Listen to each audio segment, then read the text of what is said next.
Program is intended for listeners who are blind, have low vision, or another print disability that makes reading, holding a book, even turning a page difficult, if not impossible. The content is copyrighted by the respective publishers. For more information, please visit us on the web at nfradioreading.org.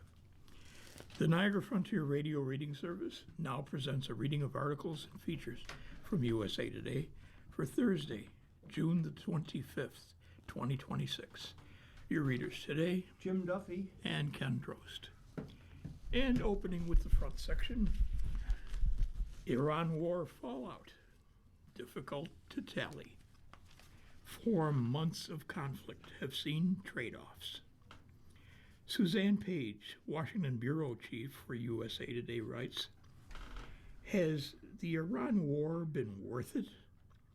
With a memorandum of understanding signed and 60 days of negotiations underway, the ceasefire is too fragile, the conflict too fresh, to answer that question with any confidence. But an early rundown underscores what has been gained and what it has cost since President Donald Trump ordered strikes against Iran February 28th.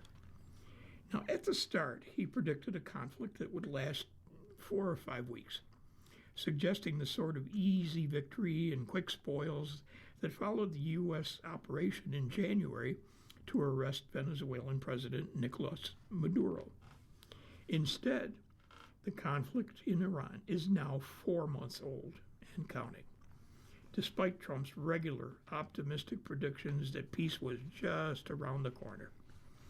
As modern predecessors from Lyndon Johnson to George W. Bush have discovered before him, wars are easier to get into than out of.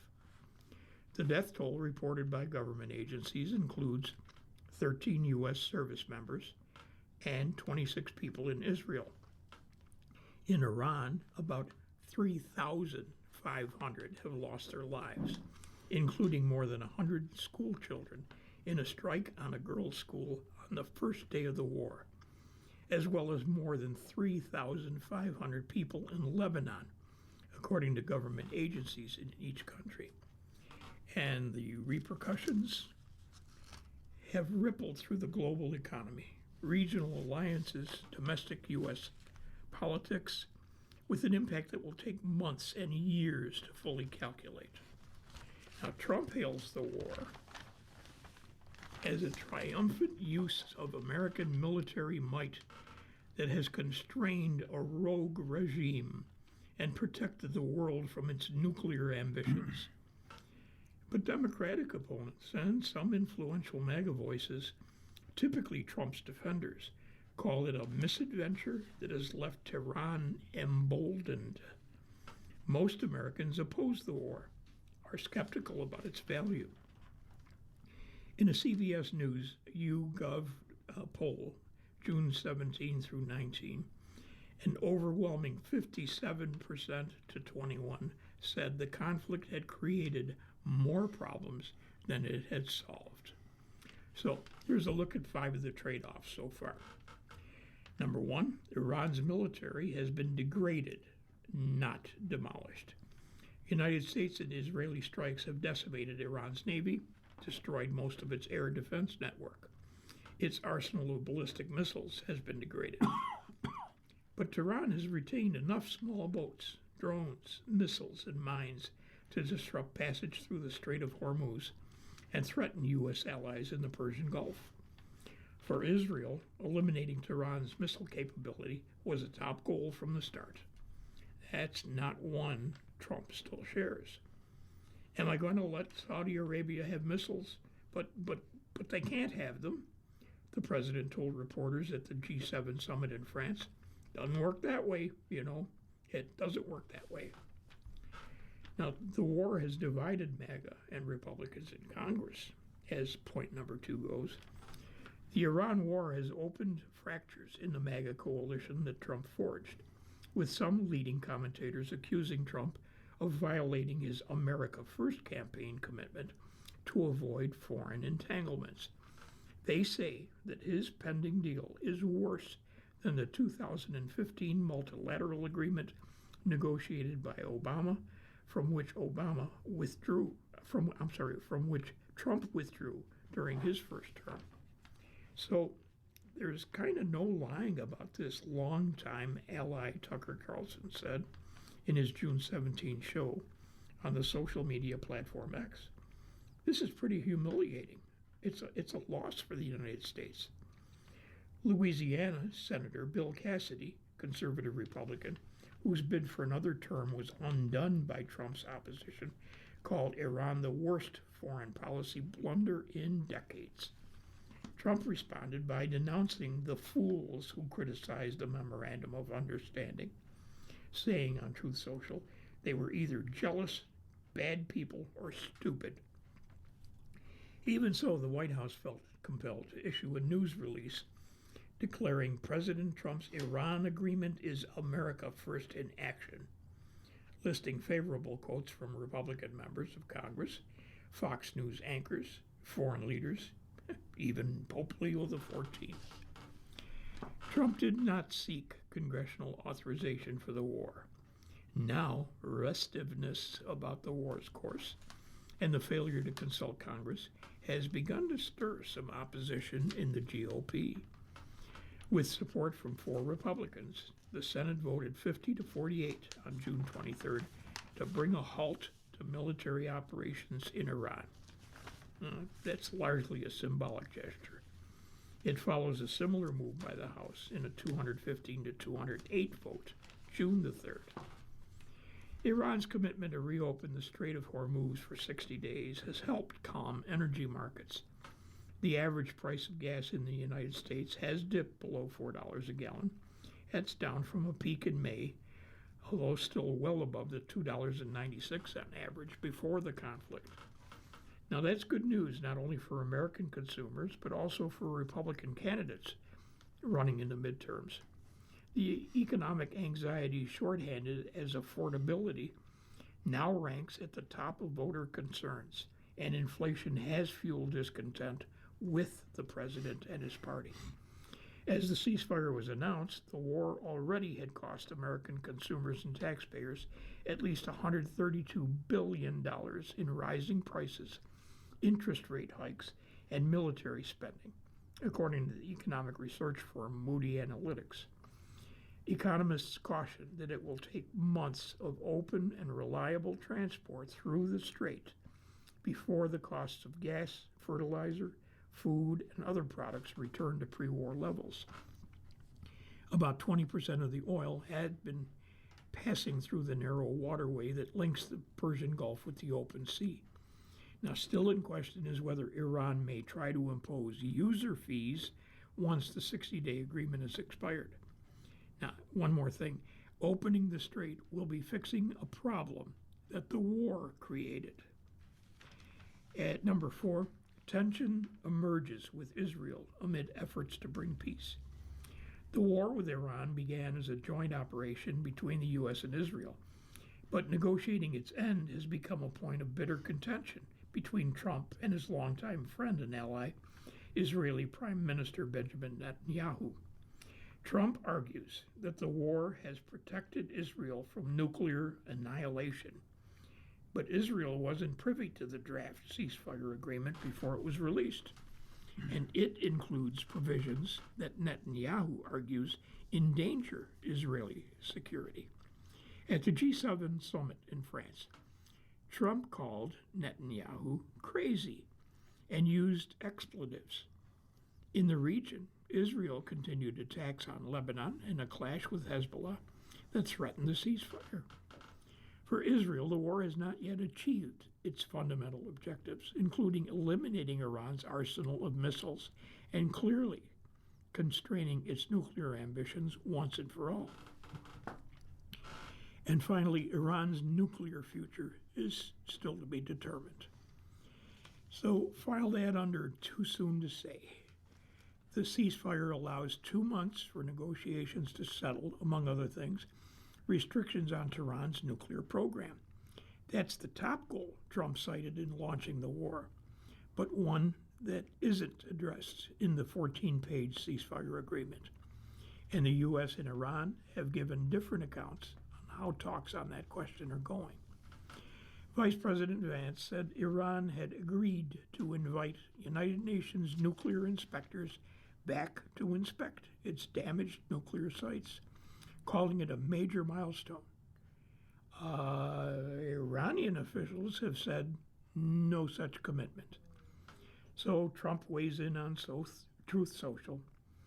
If they did not agree to this, there would be no future negotiations, he warned, and then added, but talks are going well. Why not us? Mantra working for U.S. men. Pochettino is leaving his mark on the World Cup, making team believe. From Nancy Armour, a columnist from USA Today. The wall behind Mauricio Pochettino's desk in his office at the U.S. Men's National Team Hotel is covered in motivational phrases. If I dream of touching the moon, maybe I can get close to it. If I only dream of getting close, I'll stay on Earth. The talent has brought us here, but it is the heart, effort, and unity that will make us unforgettable. Believe work complete.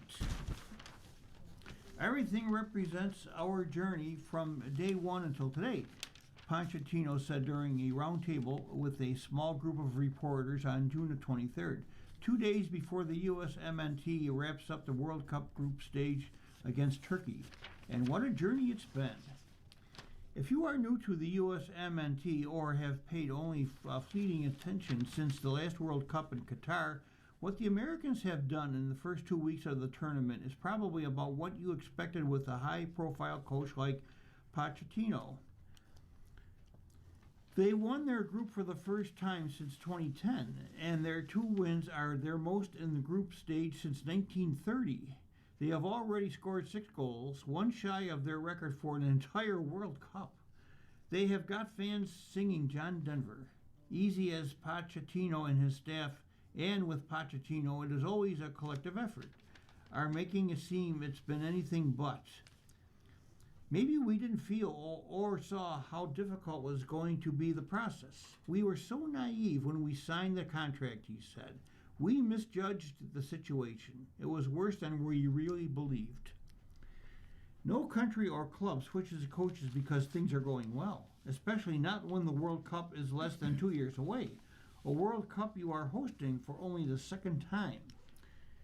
Pochettino will not speak ill of predecessor Greg Berhalter, but one look at the results tells the story. This is the golden generation of the USMNT, with an abundance of world-class talent and players like Christian Pulisic, Tyler Adams, Weston McKennie, Folarin Balogun, and Sergino Dest. But the Americans were stagnating, showing no sign they were going to close the gap on the rest of the world anytime soon. When Pochettino and his staff arrived, they expected players to feel the same sense of urgency as they did. The World Cup, their World Cup, was right around the corner. The reality was different. We don't say that we have a better standard, better culture, better habit.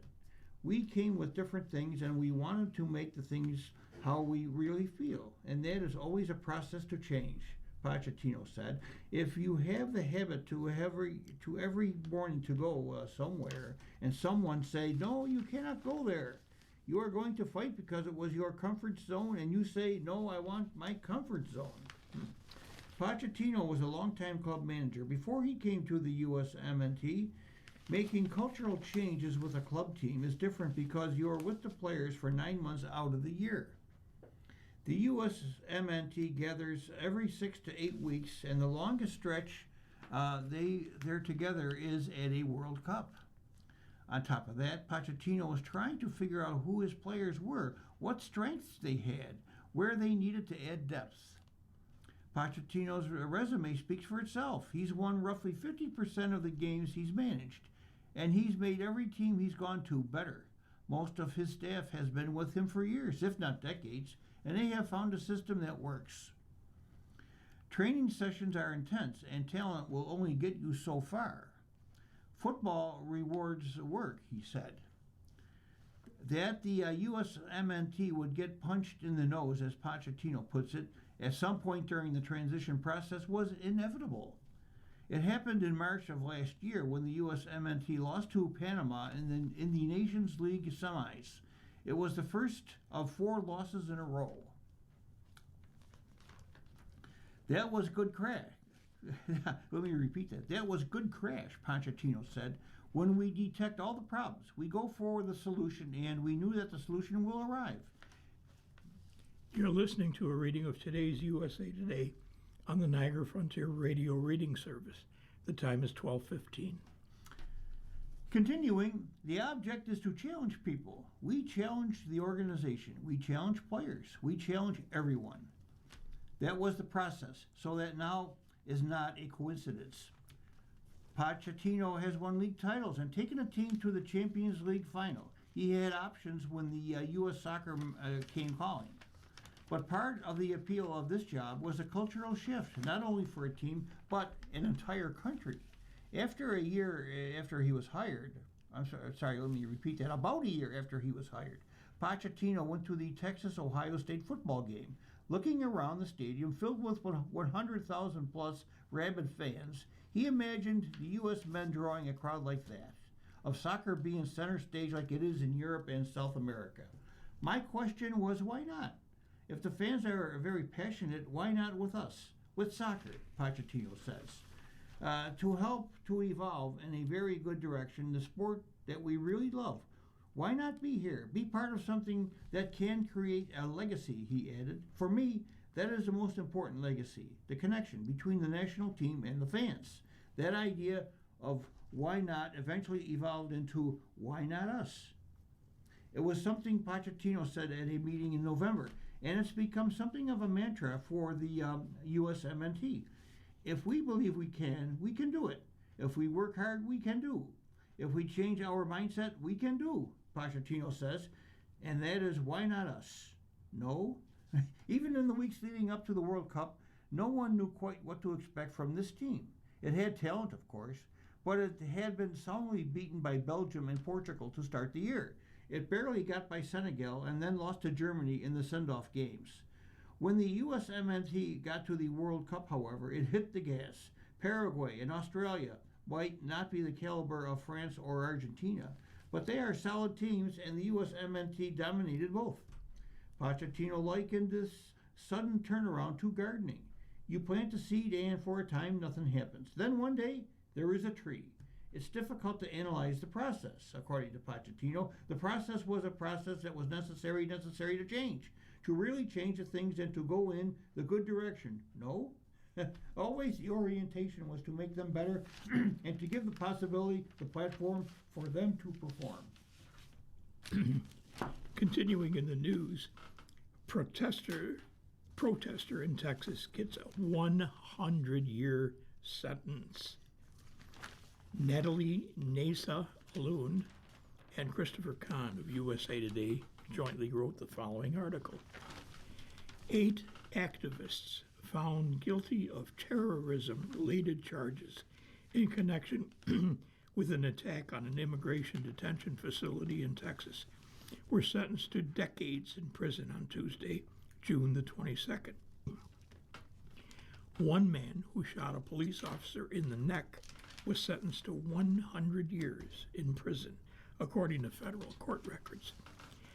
Benjamin Song, who shot an Alvarado Police Department officer in the neck during the July 4th incident at Prairie Land Detention Center outside the Dallas-Fort Worth area, was sentenced to a century behind bars, according to court documents as reviewed by USA Today. Maricela Rueda, another defendant, sentenced to 70 years in prison, according to records. Zachary Evans, Savannah Batten, Elizabeth Soto, Autumn Hill, and Megan Morris, each sentenced to 50 years, while Judge Mark Pittman sentenced Daniel Rolando Sanchez Estrada to 30 years. U.S. Attorney for the Northern District of Texas, Ryan Raybould, said in a press release that 8 operatives from a North Texas Antifa cell excuse me, were sentenced for offenses including rioting, using weapons and explosives, providing material support to terrorists, obstruction, and the attempted murder of an Alvarado police officer, and that the sentencing came before the 1-year anniversary of their attack. A ninth person, also convicted in the case, Inez Soto, is set for sentencing July 1. Now, the sentences handed down today make clear that Antifa terrorists who attack law enforcement and federal facilities will face swift and uncompromising justice, said Acting Attorney General Todd Blanche. Today's sentencing show the FBI remains committed to identifying, locating, and dismantling Antifa and its funding networks across the country. This from FBI Director Kash Patel. Acts of violence against our law enforcement partners will not be tolerated, and we continue our work to protect communities across the country from domestic terrorism. The verdicts were handed down in March during a trial. October 16, 2025, a grand jury indicted Hill and Evans on charges that they provided material support to terrorists, claiming they were part of an Antifa cell that planned the attack. The pair, along with other defendants, were tried and convicted on dozens of charges, ranging from attempted murder to weapons offenses. The indictment came after President Trump, in September of 2025, designated Antifa as a major terrorist organization, vowing to go after its funding as part of a broader crackdown on what the administration described as left-wing political violence. Antifa, which is short for anti-fascist, is not an organized political group in the traditional sense, according to experts. It is considered a decentralized movement that has no unifying organizational structure or detailed ideology, according to the U.S. Congressional Research Service, which is an independent research arm of Congress. Prosecutors said that before the July 4th attack, a group of people aligned with Antifa used an encrypted messaging app to discuss the layout of the Prairie Land facility, the location of nearby police stations, and what materials to bring to the facility, including firearms. At least 11 people dressed in black arrived at the facility late on Independence Day, including some wearing body armor and carrying firearms, according to the indictment. At some point, some members of the group began shooting fireworks at the U.S. Immigration and Customs Enforcement facility. After an Alvarado police officer arrived at the scene, at least one person associated with the group opened fire and struck the officer in the neck. The officer fell to the ground but fired back before he was rushed to a hospital and treated for his wounds. Prosecutors said dozens of rounds were fired during the incident. The building and several police vehicles were vandalized with graffiti slogans, including "Traitor" and "Ice Pig." Within days, the defendants were arrested and charged.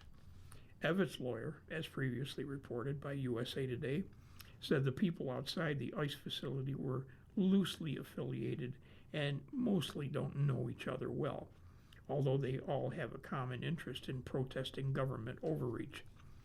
7 others, Seth Sykes, Nathan Bauman, Joy Gibson, Susan Kent, Rebecca Morgan, Lynette Sharp, John Thomas, all pleaded guilty before the trial to one count of providing material support to terrorists and are going to be sentenced July 1st.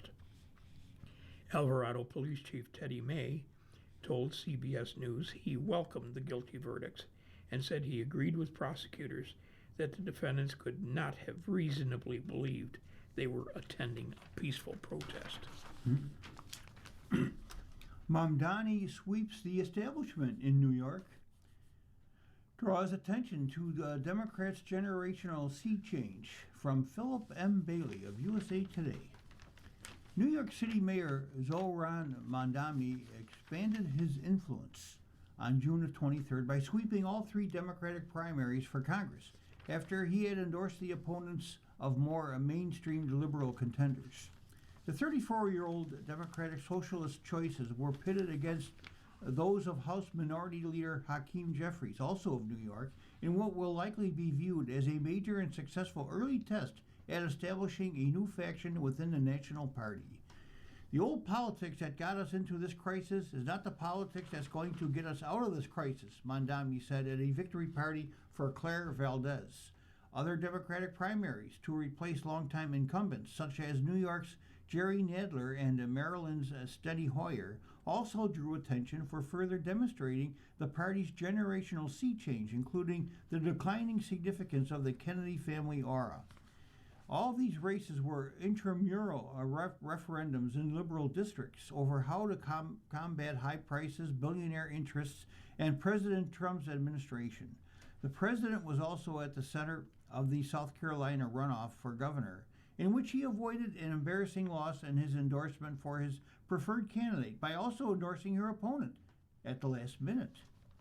The Mondami slate included Brad Lander, Daria Aliza Avila Chevalier, and Valdez, a trio who favored abolishing U.S. immigration and customs enforcement and labeled Israel's action in Gaza a genocide. Lander, a former New York City controller who does not identify as a Democratic Socialist, was the first to pick up a win on June 23rd. He defeated Representative Dan Goldman, a former prosecutor, who steered one of Trump's impeachment trials. But like many mainstream Democrats, the congressman's fortunes were increasingly tied to his support for Israel. Goldman was slammed for refusing to decline support during his race from the American Israel Public Affairs Committee, or AIPAC, which has caused a significant split in various Democratic primaries this year. Preliminary results showed Lander winning by a 2-to-1 margin in a district covering lower Manhattan and parts of Brooklyn. It is time for the Democratic Party to walk away from dark money, from PACs funded by a crypto, Wall Street, AI and AIPAC, Lander said in his victory speech. People can see through this. They have seen through it for a long time.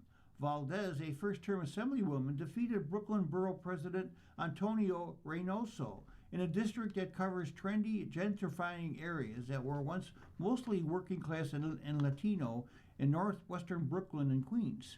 The seat is being left open by retiring Representative Nydia Velázquez, who endorsed Reynoso, as did many local elected officials. During the primary, the two contenders agreed on most issues, but Valdez argued throughout the campaign that Reynoso wasn't outspoken enough. Perhaps the most impressive victory result came in last, as Avila Chevalier, a doctoral student and community organizer, defeated Representative Adriano Polayet, a Democrat from New York, head of the Congressional Hispanic Caucus, by about 4 percentage points in a district covering northern Manhattan and a portion of the Bronx. Avila Chevalier survived a deluge of attacks for social media posts that called for abolishing the police and prisons. She also called veterans war criminals and former President Biden a rapist, although she apologized during the campaign. The same billionaires that attacked Zohran Mondami are now spending millions against me, Avila Chevalier said in an ad responding to the attacks. They know that, unlike Adriano Espaillat, I can't be bought and I won't back down to Trump. Valdez and Chevalier are members of the Democratic Socialists of America. When Mondami won the New York City's mayoral race last November, Republicans signaled early that Democratic socialism's rising influence would be an attack line for the GOP in 2026. Jeffries backed the incumbents and tried to downplay the proxy war, telling reporters on Capitol Hill that he doesn't believe he's on opposite pages with Mondami. There are 215 members of the House Democratic Caucus. A handful of primaries that go in one direction or the other in a given state or two are not going to reshape who we are, according to Jeffries. But it is clear that some on the left view the results as a repudiation of Jeffries and the party's leadership. Hassan Piker, a popular left-leaning influencer, taunted Jeffries in a profanity-laced video from Valdez's election night victory party. Democratic socialism is gaining traction in urban Democratic primaries across the country. Janice Lewis George, a self-described Democratic socialist, won the mayoral primary in Washington, D.C. earlier in June. Trump avoided supporting a loser in the Republican runoff for South Carolina governor by endorsing both contenders. You're listening to a reading of today's USA Today on the Niagara Frontier Radio Reading Service. The time is 12:30. Continuing, after originally endorsing Lieutenant Governor Pamela Yvette, a longtime supporter ahead of the June 9th gubernatorial primary, he came out in support of Attorney General Alan Wilson, too. Both have had amazing careers and have been with me from the beginning, Trump said in a social media post on June the 19th. Wilson, a National Guard veteran and the son of Representative Joe Wilson, a Republican from South Carolina, was declared the victor less than an hour after the polls closed. He will face Democratic State Representative Jermaine Johnson in the general election that most forecast the GOP to win. But the president's choice to endorse both contenders had Republican voters scratching their heads. Leading up to the runoff, polls had shown Wilson ahead. After Trump endorsed gubernatorial candidates lost in Iowa and Georgia, the president hedged his bets.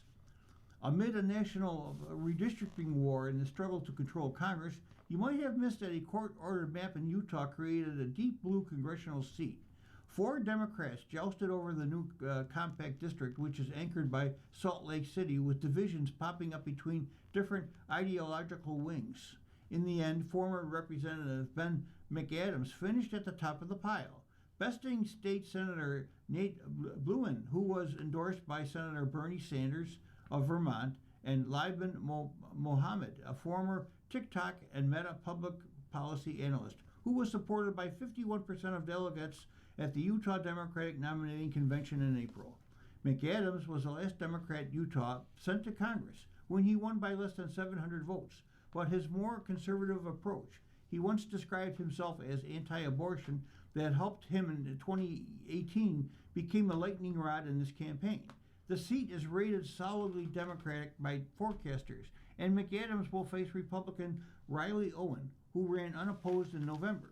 The contest to replace Nadler, who spearheaded the Trump impeachment trial, featured plenty of interesting personalities, but none more so than Jack Schlossberg, the quirky grandson of former President John F. Kennedy. That lineage became a source of attention and scorn for the 33-year-old first-time candidate, who created what opponents called out as a sometimes outlandish social media personality to generate attention. Why United States citizenship could soon cost much more to get. Trump orders tighter background checks. Trevor Hughes of USA Today writes this brief article.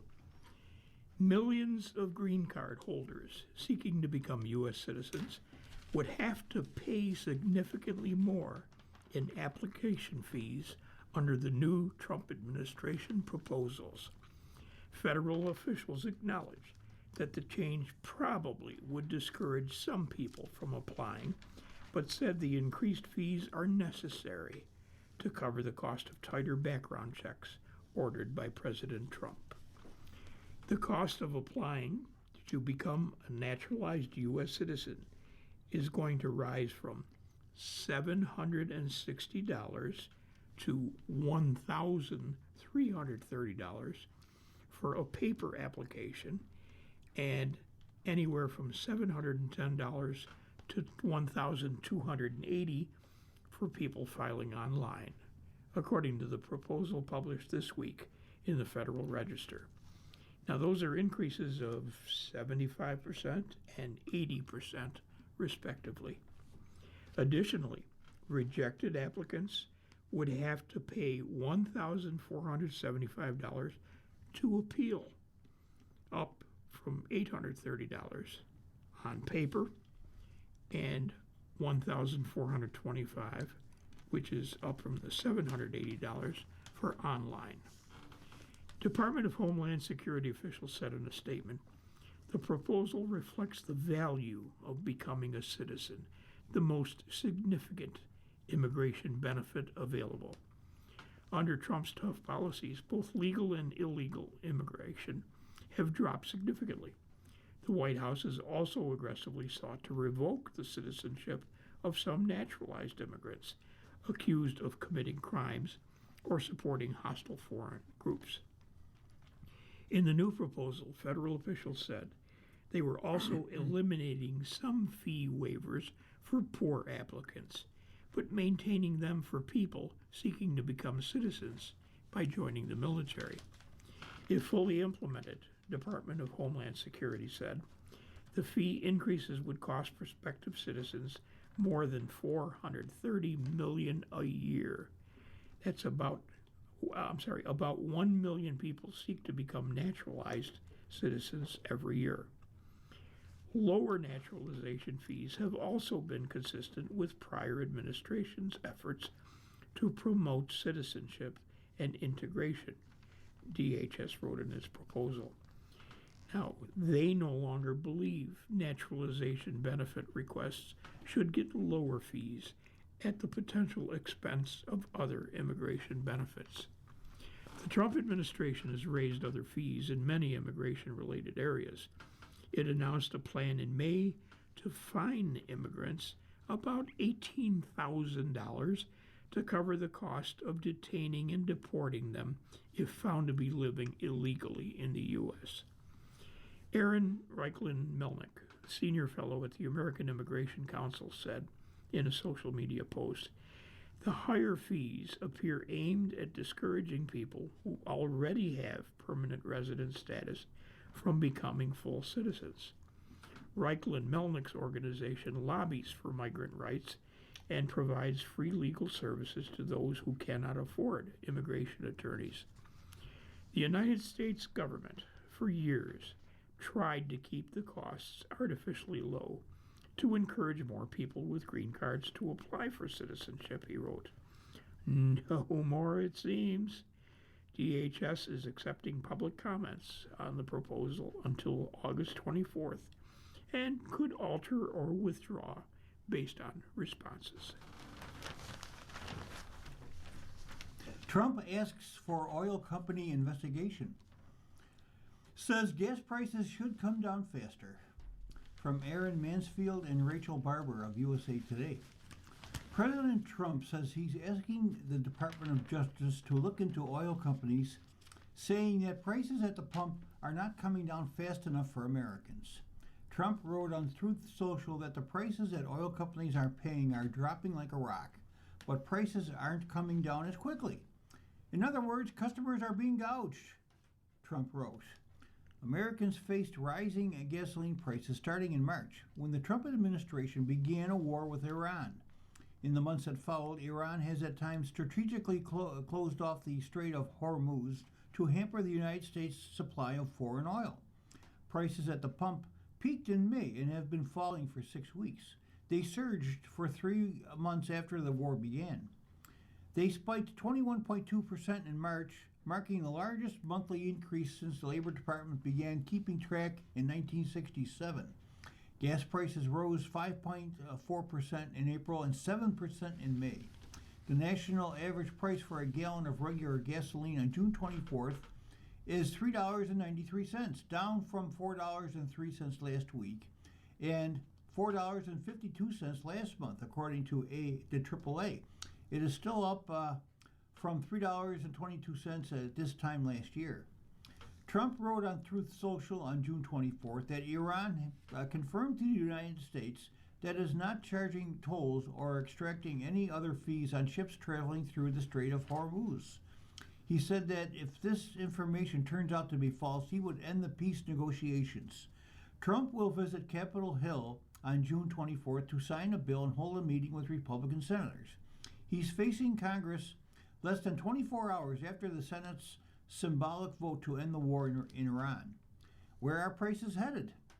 Economists expect inflation to continue to run hot in the months ahead, as companies still face high insurance costs and uncertainty about their ships' ability to travel safely through the Strait of Hormuz.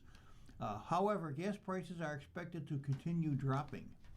Patrick DeHaan, head of petroleum analysis at GasBuddy, predicts The national average for a gallon of regular gasoline could fall below $3 later this year. Earlier this week, the U.S. Treasury issued a 60-day license allowing the sale, delivery, and export of Iranian oil, a decision Dahan said would likely speed up gas prices' decline. Allowing Iran to sell oil is allowing more supply into a market that has been short of oil for the past couple of months because of the strait. So from a consumer aspect, that's good, DeHaven told the USA Today. Calls to investigate large oil and gas companies have also come from the other side of the political aisle. Last month, Senator Ed Markey, Democrat from Massachusetts, sent a letter to Federal Trade Commission Chairman Andrew Ferguson requesting the agency investigate companies that may be engaged in price gouging, market manipulation, or anti-competitive pricing practices. If supply chain disruptions driven by the United States war with Iran were the only cause of the rising prices at the pump, it would stand to reason that oil companies would be seeing expenditures and losses rise at the same time as gasoline costs, Markey wrote in the letter. We are not seeing a neutral effect on profits, however.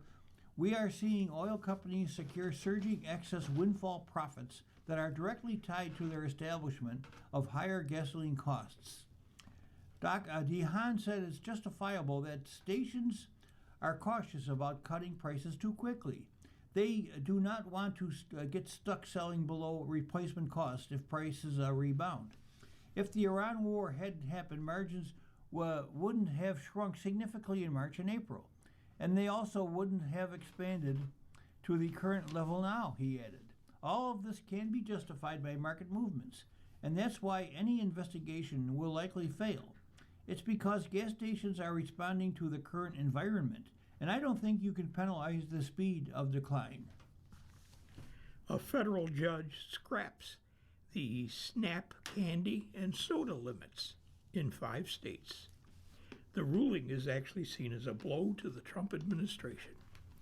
Mary Walrath Holdridge of USA Today writes, a federal judge on June 22nd shot down rules restricting food stamp recipients from purchasing certain unhealthy foods in a blow to a program touted by the Trump administration.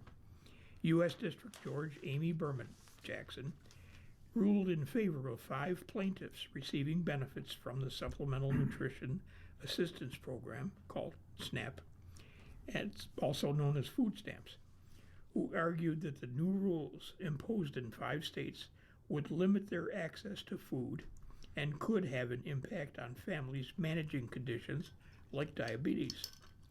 Jackson said that the United States Department of Agriculture, which oversees the program federally, did not have the authority to approve requests from states to impose restrictions on what can be bought with SNAP benefits, to exclude items like soft drinks and sugary foods.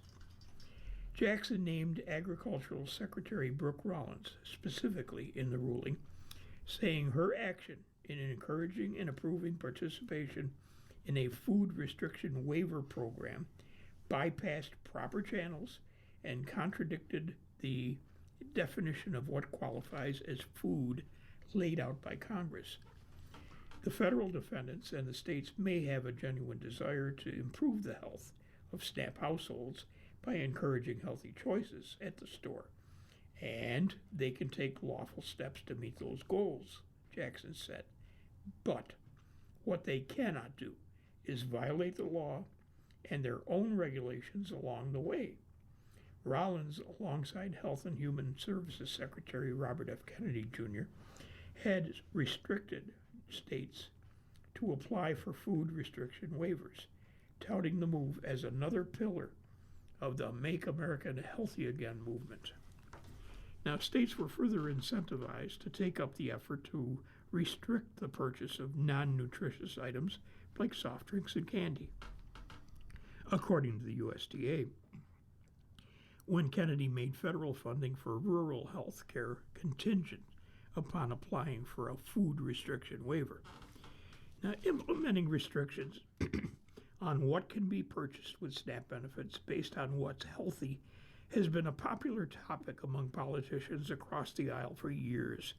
although critics have said that there is little evidence that such rules would improve health outcomes and have expressed concerns about inconsistent and subjective definitions as to what exactly is nutritious or healthy.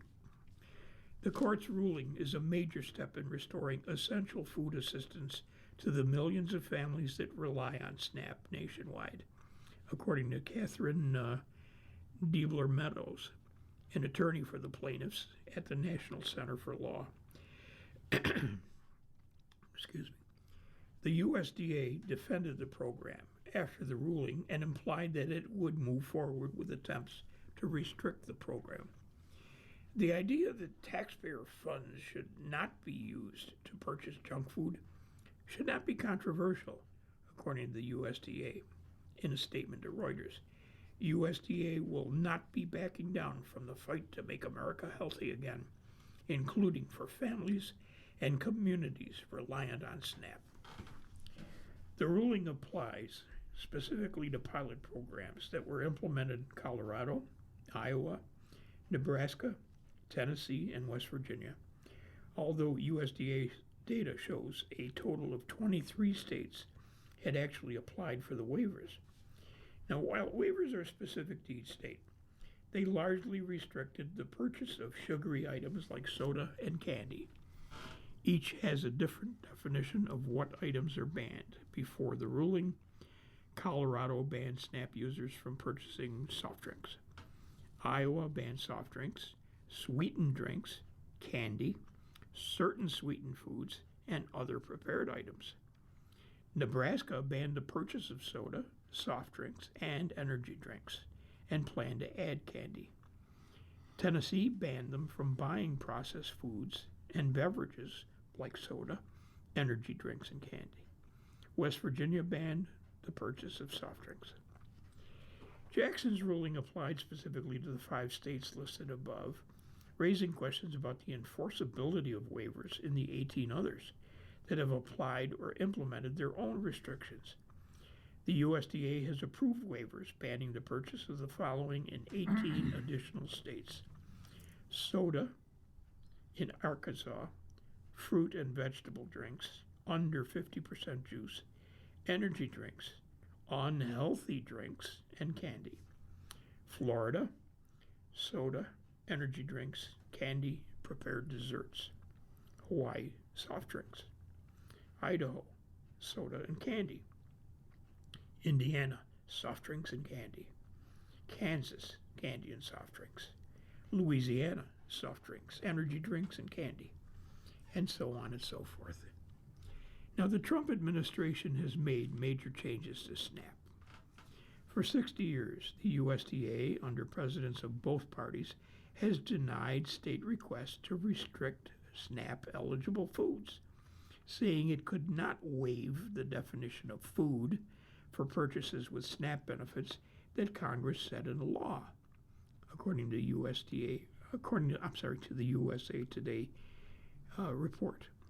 The Trump administration began granting waivers in 2025, despite no change in the law, saying it had pilot project authority to test the impact of excluding some foods on health and nutrition. Now, the waivers are just one piece of the administration's larger changes to the country's biggest nutrition assistance program, which supported more than 37 million low-income Americans as of March of this year. Trump's One Big Beautiful Bill, passed in July of 2025, cut an estimated $186 billion from SNAP funding through 2034, according to the Congressional Budget Office. You're listening to a reading of today's USA Today on the Niagara Frontier Radio Reading Service. The time is 12:49. To conclude, it also added new restrictions to the program, including expanded work requirements.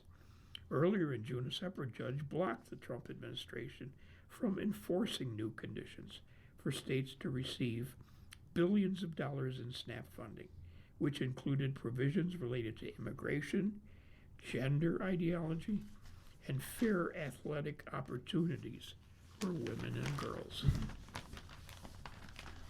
Turning to the money section of USA Today, Warsh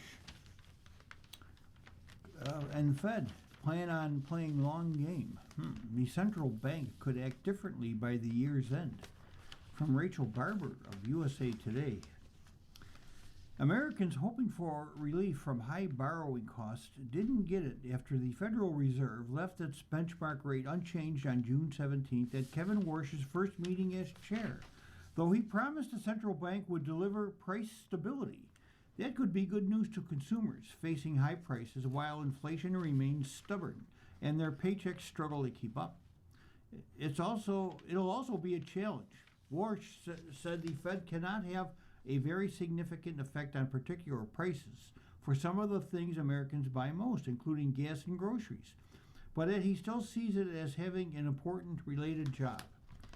It's to make sure that those changes in oil or beef or eggs or milk don't broaden in the economy, don't have second and third order effects, Warsh said. That's our job. That's our commitment. That's our capability.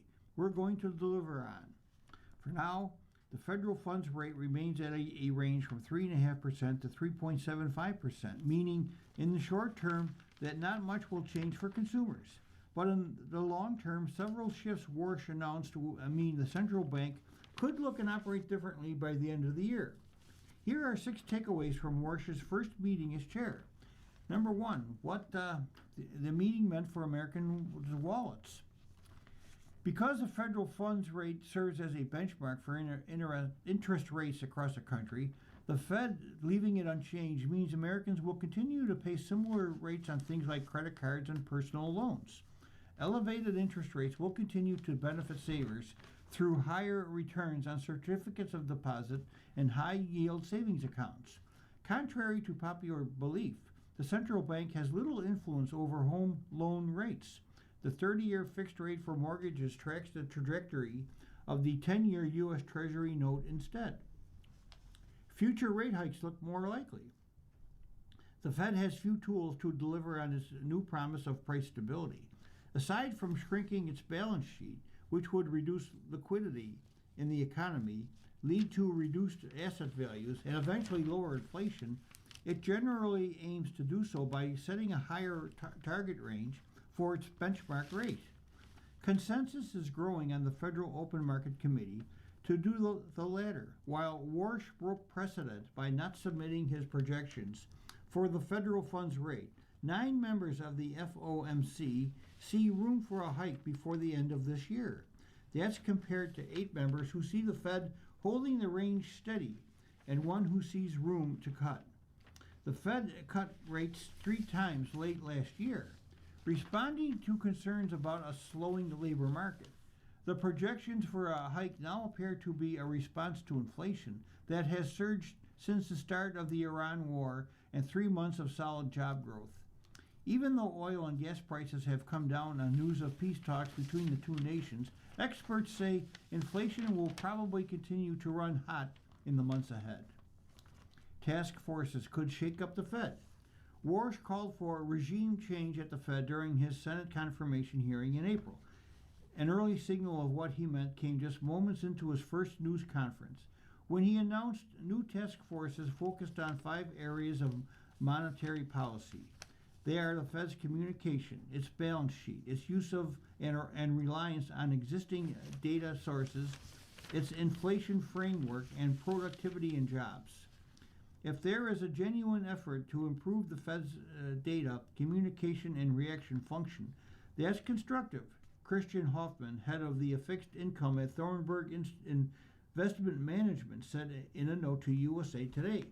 Monetary policy is often presented as science, but it's still very much art, and the current global framework is far from perfect. Warsh said he plans to appoint both Fed insiders and outsiders to the task forces, who will get to work within the next few weeks to give recommendations, not orders, for changes at the central bank to policymakers this fall.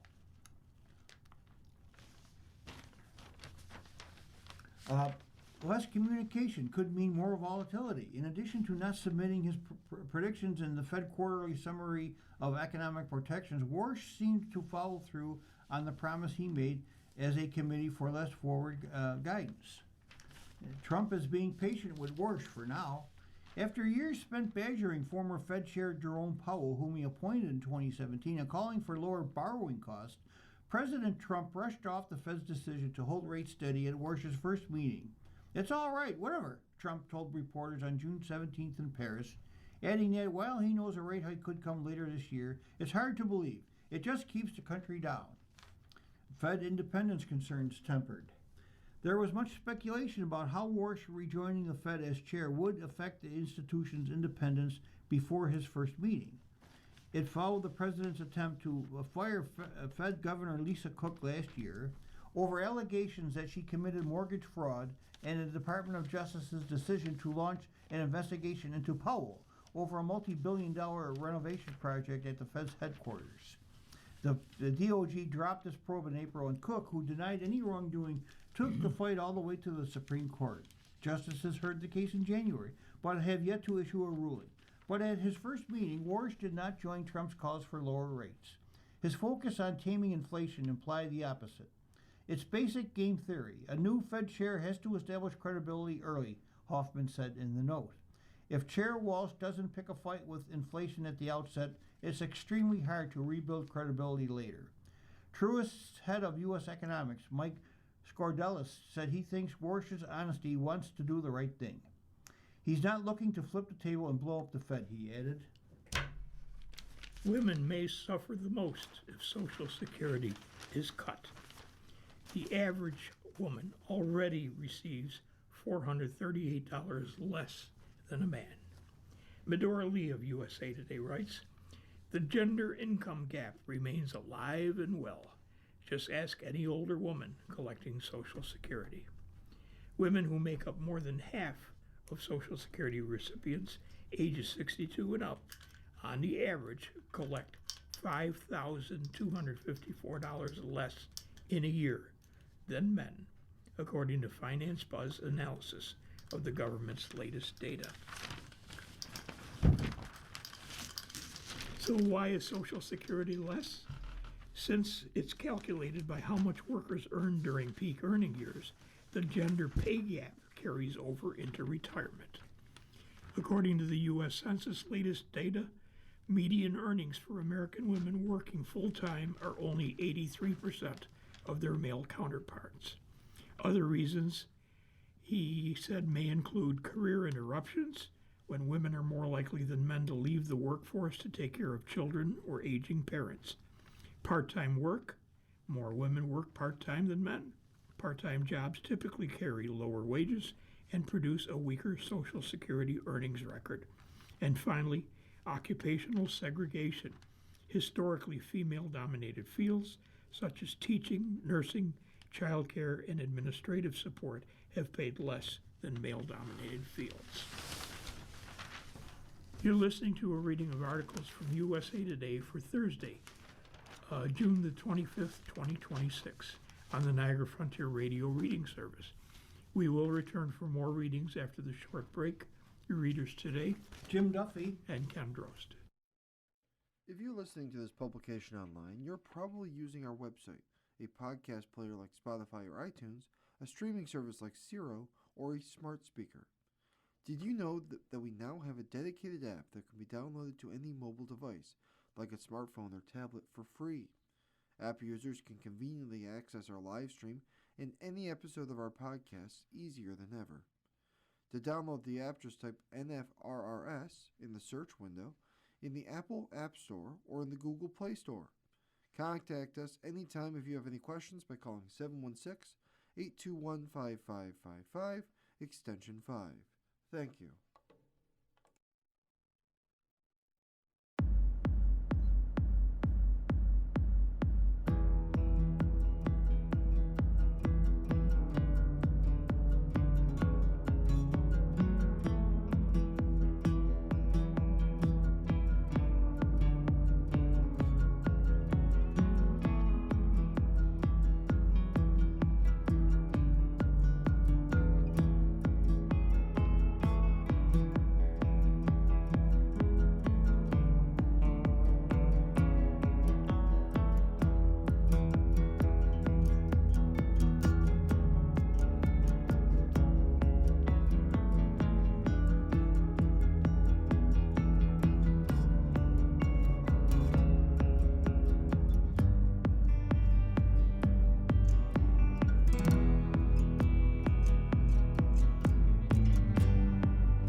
We'll continue now with our reading of articles from today's issue of USA Today. Your readers are Ken Drost and Jim Duffy. And turning to our sports page, USMNT should play it safe and not risk yellows. From Nancy Armour, a columnist for USA Today. The men's national team's game against Turkey can do nothing to help the Americans. It can, however, hurt them. Tyler Adams, Folarin Balogun, Chris Richards, and Anthony Robinson, all of whom are absolutely essential to the USMNT's hopes for a deep run at the World Cup, go into the June 25th game with yellow cards. Get another one against Turkey, and they miss the UMNT's round of 32 match. That's not worth it for any reason. I want to play every game. It's the sort of player I am. It's what has got me to where I am being available, said Balogun, who has been responsible for 3 of the USMNT's 6 goals. Of course I want to play, he added, but it's also important to be smart and not pick up a yellow card.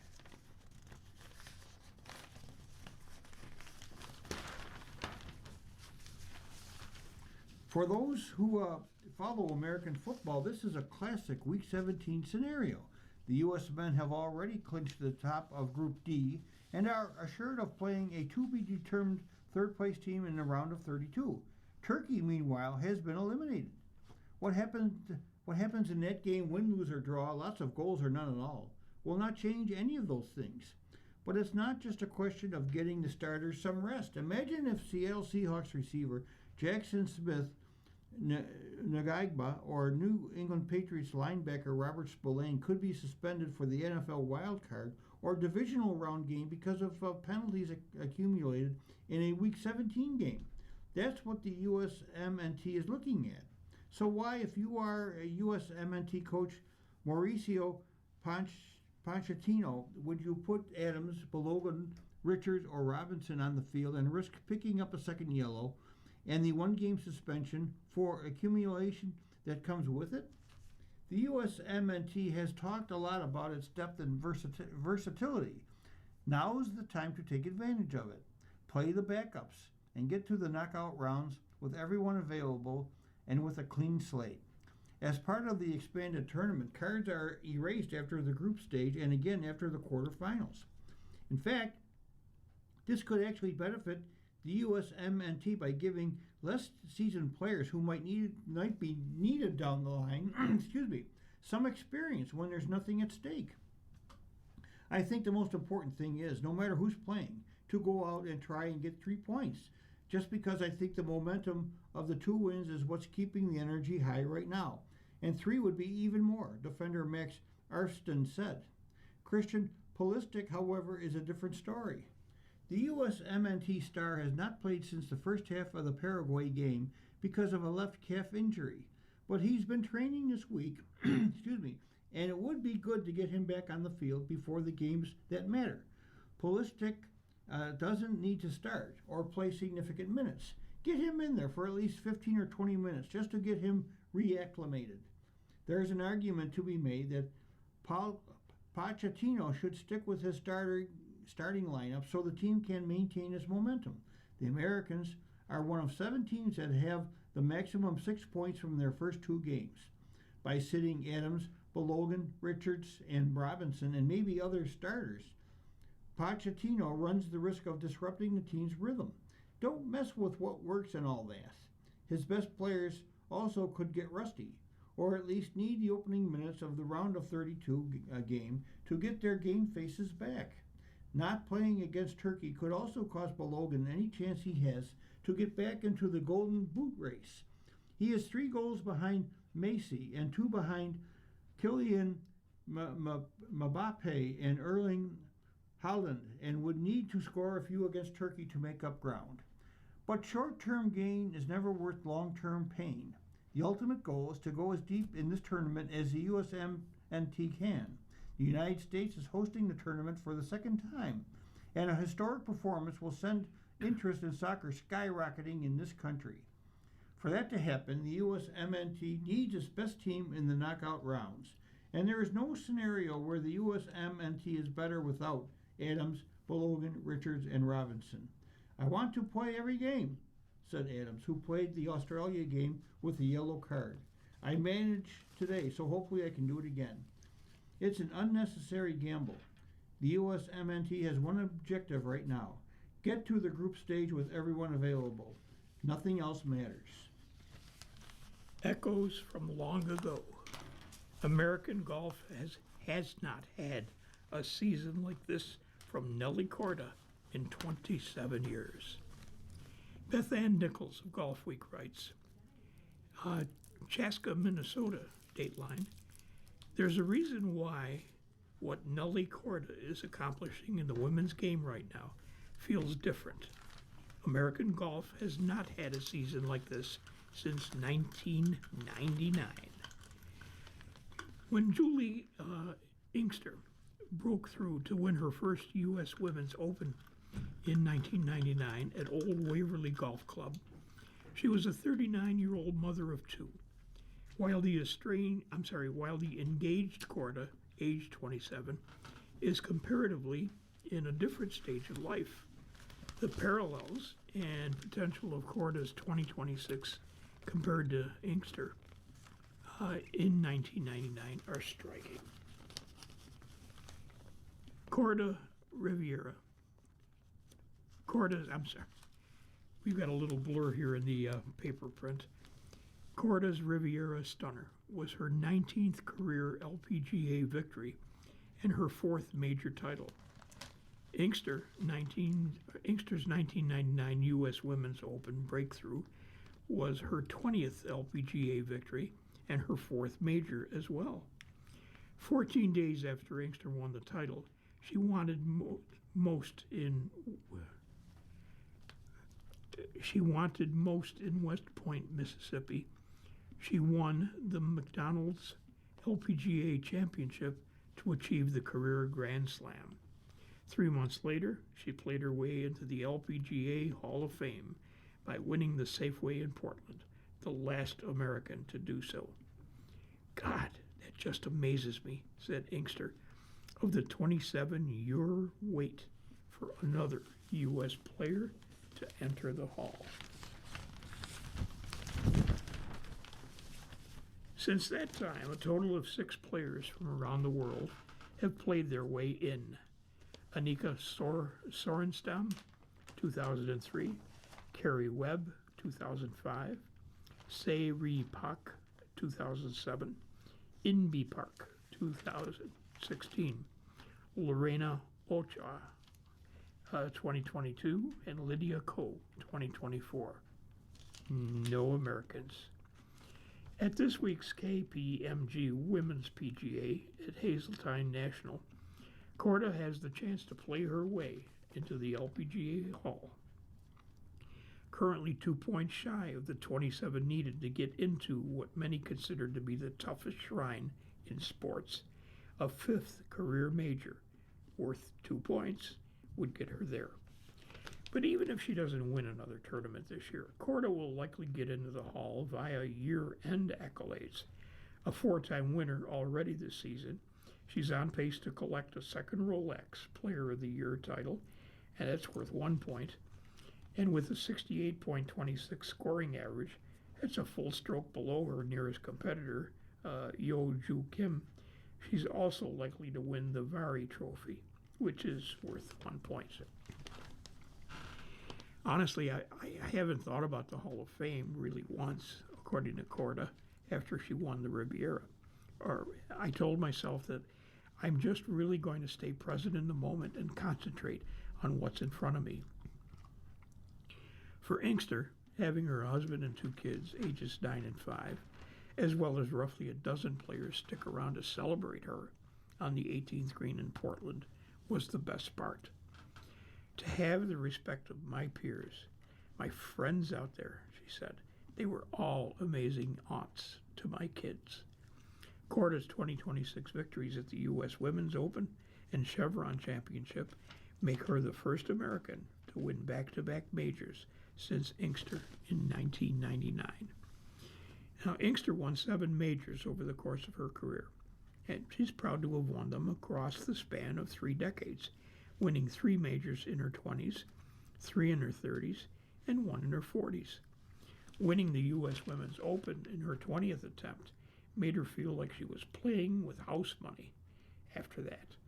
It just seemed like, after I won the Open, I really didn't care what I did. Inkster would go on to win 11 more times on the LPGA, including a second U.S. Women's Open title. Now, Korda has two ways to win the career Grand Slam this year, with the LPGA requiring 4 different majors to achieve the feat. With now 3 different major titles on her resume, 2021 KPMG Women's, 2024 and 2026 Chevron, 2026 U.S. Women's, Korda needs either the Amundi Evian Masters or AIG Women's British Open to lock up the slam. A total of 7 LPGA players have achieved the career Grand Slam in the Tour's 76-year history. Inkster was the last American to do that after winning the 1999 LPGA Championship by 4 strokes. I don't think we get credit for that, said Inkster, of the career slam. Nobody ever says it on your bio, but it's such a big talk about it for the guys. Maybe, she concedes, it's because LPGA majors have lacked consistency. A total of 8 different events have been considered LPGA majors since the tour started in 1950. The LPGA schedule has included 5 majors since the year 2013. Does a modern player like Korda, who has seen no changes to the designated majors during her time on tour, need all 5 to achieve the Grand Slam? That's a damn good question, said Inkster. I would say, if you're going to win a career Grand Slam, you got to win all the majors. Korda was an even 1 when Inkster achieved the career Grand Slam. In 1999, Britney Spears debuted her first album. U.S. Women's Soccer won the World Cup, and paranoia swept the nation with the impending doom over Y2K. It's hard to say what's tougher, achieving a career Grand Slam and the LPGA Hall of Fame while raising 2 kids, or doing it against a wealth of global talent. I bet if you asked my kids if I'd won the career Grand Slam, they'd have no idea, cracked Inkster. Of course, Korda has another slam potential this season.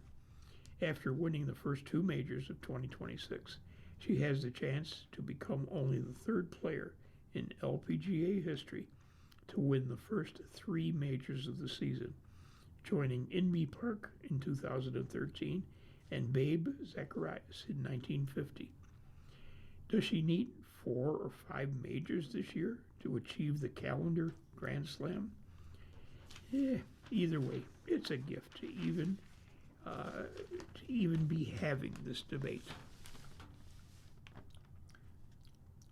In an article regarding the this year's NBA draft, depth at guard reshapes the first round, from Lorenzo Reyes of USA Today.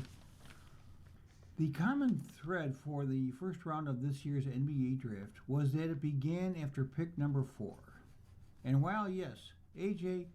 Bansta, Darren Peterson, Cameron Boozer, and Caleb Wilson were widely viewed as the top 4 players in the draft, this nonetheless projected to be one of the deeper classes we have seen over the last decade, especially at the guard position. All of which means there are plenty of ramifications to sort through as the first round wrapped up on June 23rd.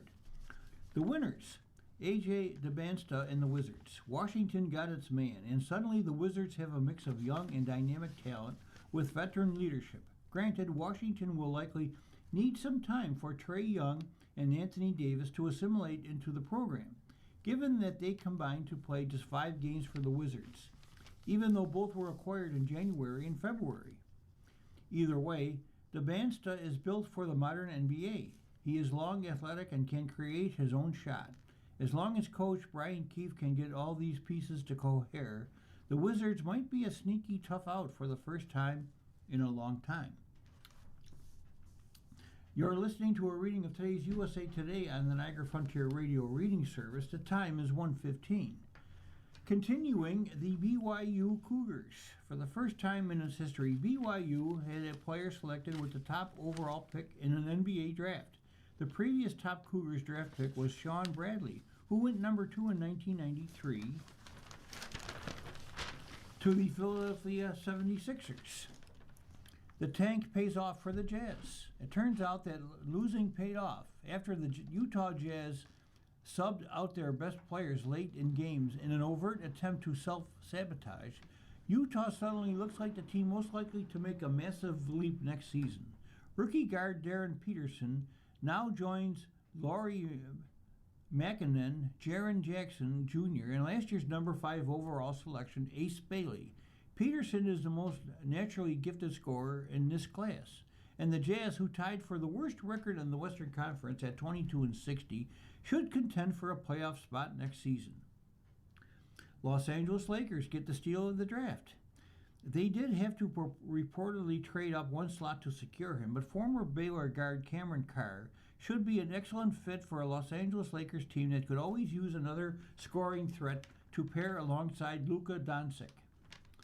That's especially magnified because Austin Reeves might very well opt out of his player option and test the market as an unrestricted free agent.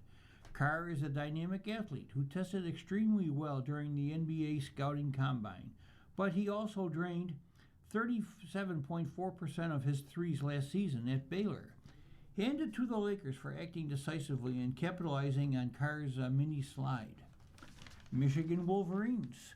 Not only did the NCAA national champs have 3 players picked in the first round, they all went in the lottery and went in the span of 4 picks. New Dallas Mavericks coach Dusty May, who led the Wolverines past UConn in the title game, will coach one of his former players, forward Morez Johnson Jr., number 9. Johnson joins Yaxel Lendeborg, number 11 from the Warriors, and Ade Mara, number 12 from the Thunder, as the Michigan first-rounders to hear their names called. The Giannis Bucks to start a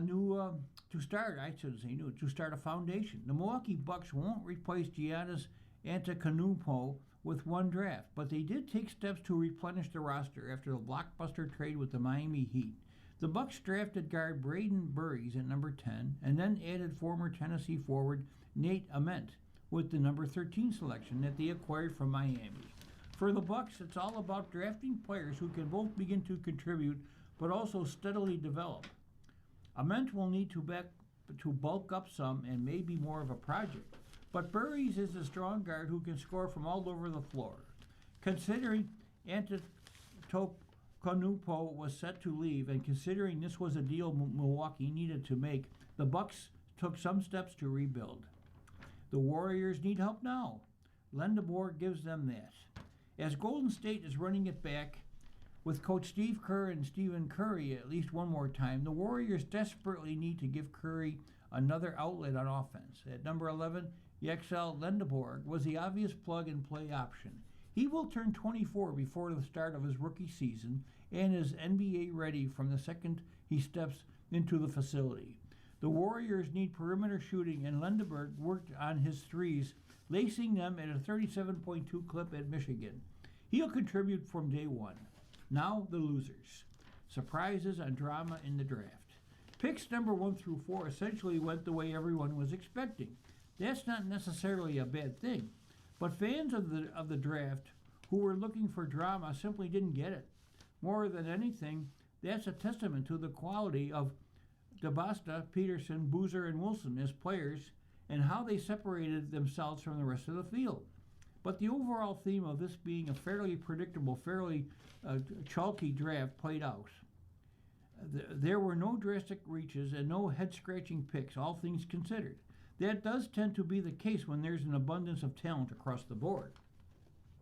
LeBaron Philon Jr.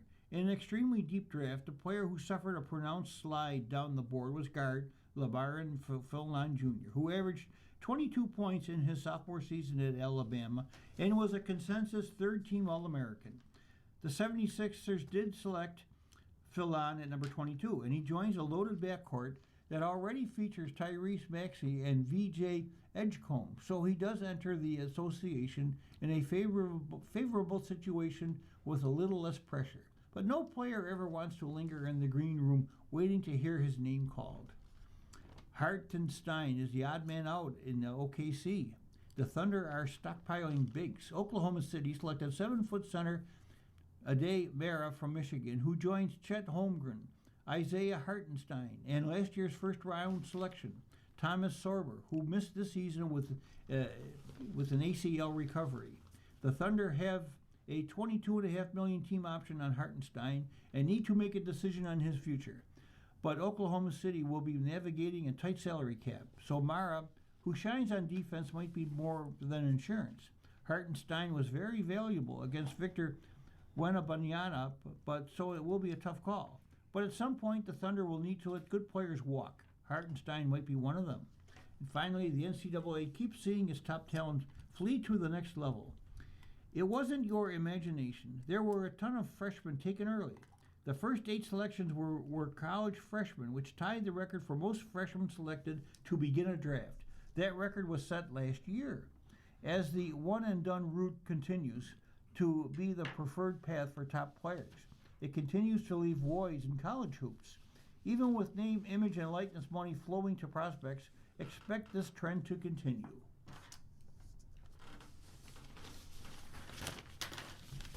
Travelers has found its tour niche. David Dusek of Golf Week magazine, excuse me, for years, the Travelers Championship has been one of the trickiest identities on the PGA Tour schedule. It was saddled with the week immediately after the U.S. Open, when players were mentally fried, physically tired, and, in many cases, ready to hide their clubs for a while. The tournament, which will be contested at TPC River Highlands once again starting June 25, and is the last PGA Tour signature event of the season, is still immediately after the U.S. Open on the schedule. But it no longer feels like an inconvenient add-on. It has become a reset, a family week, a birdie fest that can provide drama, and increasingly one of the events players seem genuinely happy to play. Now, that didn't happen by accident. This venue will never have the punishing severity of a U.S. Open layout, but that's part of the charm. Players arrive here after competing on courses like Shinnecock Hills, Oakmont, and Winged Foot, where karting a par can feel like a miracle, and are presented with a course they can attack. The scores can get very low, very low. Jim Furyk shot 58 here in 2016, and there have been multiple 59s as well. But that doesn't mean the TPC River Highlands is a total pushover. Keegan Bradley, the defending champion and winner of 2 of the last 3 Travelers Championships, said the back 9 is full of holes where players can make birdies, but also make doubles. Travelers is playing so much tougher now, Bradley said. They've made a lot of changes that can make it tougher. There are some of the most terrifying shots. The 13th hole is my toughest tee shot of the year. There's certainly a lot of really difficult tee shots and stuff out there. TPC River Highlands gives players chances. It gives fans roars. It should give NBC, which takes over the broadcast this year, the kind of late Sunday drama that every network wants. And it gives the tournament one of its clearest identities, with a drivable par 4 out of 15, on over-the-water par 3 on 16, and a scary tee shot, and over-the-water approach shot on 17. Now, this is a place where something can happen quickly. Excuse me. The other identity the Travelers Championship has cultivated is harder to manufacture, but probably more valuable. Bradley said players often arrive at Travelers mentally fried after the U.S. Open. But the tournament creates a hometown feel and a relaxed atmosphere. Then he offered the line that probably belongs on the tournament's unofficial family crest. The golf is second, and the wiffle ball game first, Bradley said, referring to the Thursday evening family event that has become a major highlight for players' kids. That matters because modern PGA Tour life is not just private jets and TrackMan numbers and courtesy cars. It's also school schedules, exhausted spouses, kids who want to see dad and don't care whether he hits a high cut into the back right pin. The Travelers has leaned into that. Andy Bissett, Travelers Executive VP and Chief Administrative Office, said, Scotty Scheffler's wife, Meredith, once told him the Travelers did not have to give Scheffler a penny because she wanted to be there with the kids. That's not a bad recruiting pitch. There's also the community piece, which can sound like standard tournament language until the numbers get attached. Bissett said the tournament raised a record $4 million for charity last year, a long way from the roughly $200,000 it generated in their first year as title sponsors 20 years ago. Nathan Grube, the tournament director, said, the event has grown from a really cool local thing to a state event, now a regional one. Ticket buyers come from 38 states. Now that explains why the Travelers Championship can feel both big and local at the same time. It is a $20 million signature event with 700 FedEx Cup points being awarded to the winner on Sunday night. But it still has the personality of a New England gathering where the lobster rolls, sunscreen stations, and family areas are part of the product. This year's field reinforces that growth. The tournament has 18 of the top 20 players in the world committed, including Scotty Scheffler, Cameron Young, Matt Fitzpatrick, U.S. Open champion Wyndham Clark, and PGA Championship winner Aaron Ray. Yeah, Rory McIlroy is not in the field, but for a tournament once defined by who might skip it, Travelers is now defined by how many stars keep showing up.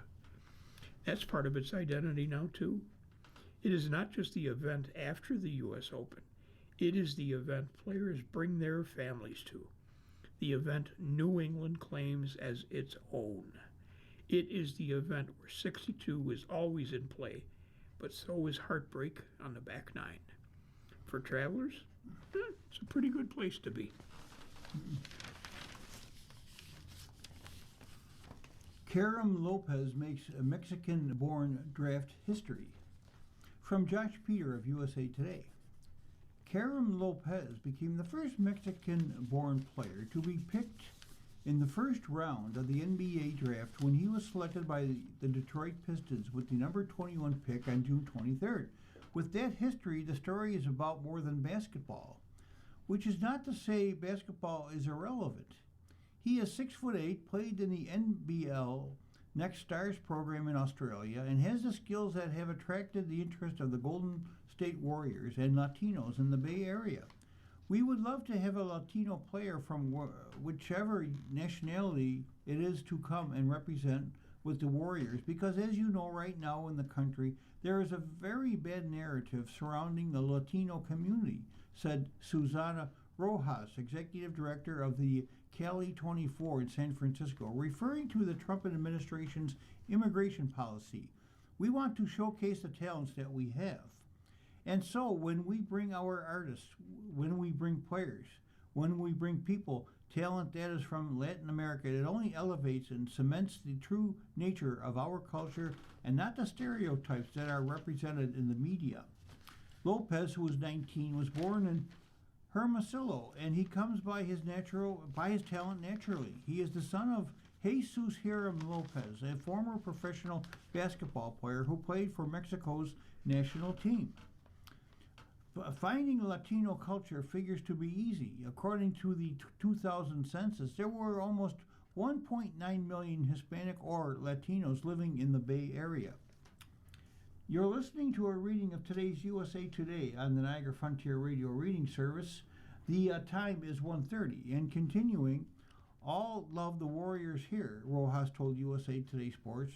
I actually was just at the Chase Center last night. We went to watch the Valkyries. Rojas was referring to the Golden State Valkyries, the WNBA team, which along with the Golden State Warriors call Chase Center home.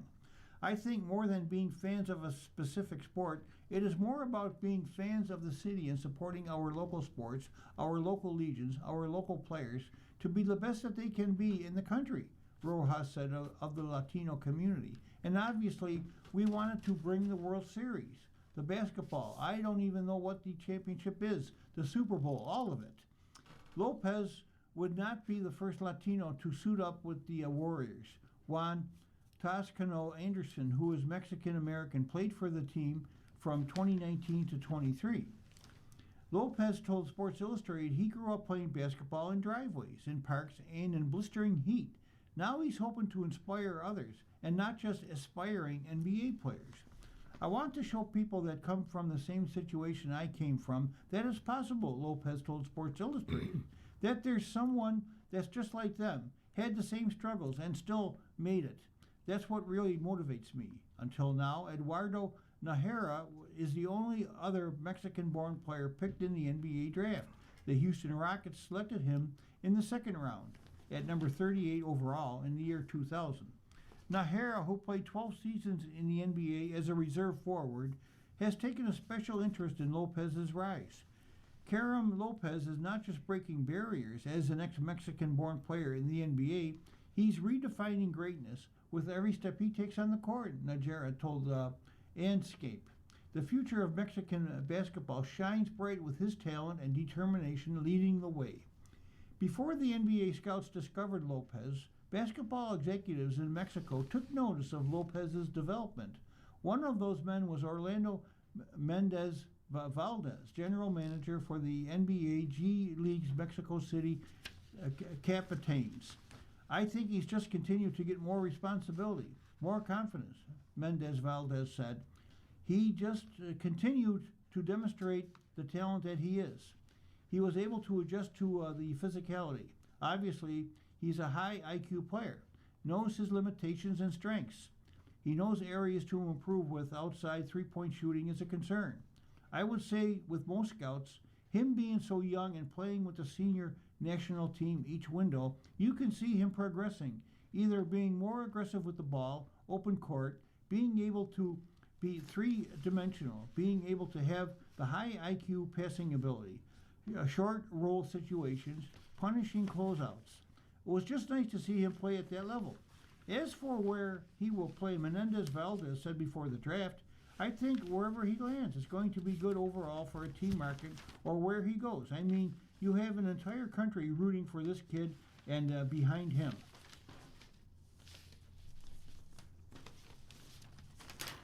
Ronaldo makes an "I'm back" statement. Danielle Lerner of USA Today writes, a similar scene had unfolded dozens of times over the last 2 decades, but for a few brief days of the 2026 World Cup, doubt threatened to obscure history, until on June 23rd, a ball left Cristiano Ronaldo's foot and nestled into the net. The Portugal captain ran to the corner flag unburdened and reminded World Cup observers that he's not done yet. Following Ronaldo's second goal against Uzbekistan, he jumped into the air as fans joined in his signature "See You" celebration. After hugging his teammates, Ronaldo turned back to the crowd with a smile and roared a declaration. "I'm back. I am back," he said. When the final whistle blew on Portugal's 5-0 win against Uzbekistan, Ronaldo looked directly into the camera and repeated the same rallying cry, "I'm back." Now, I can tell you it was a very hard week, a difficult week, Ronaldo said, after he was awarded Player of the Match. It was a week in public opinion that was really tough on us, all the players, for me, for the manager, but it's all good. I've been in this profession 23 years.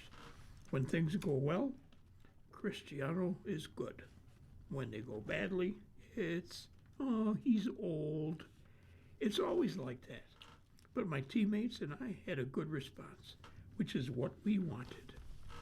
Now, Portugal and Ronaldo returned to Houston under mounting pressure to bounce back from a lackluster opening draw, played in the same stadium against the Democratic Republic of the Congo, a result that had them in third place in the group standings entering Tuesday's game.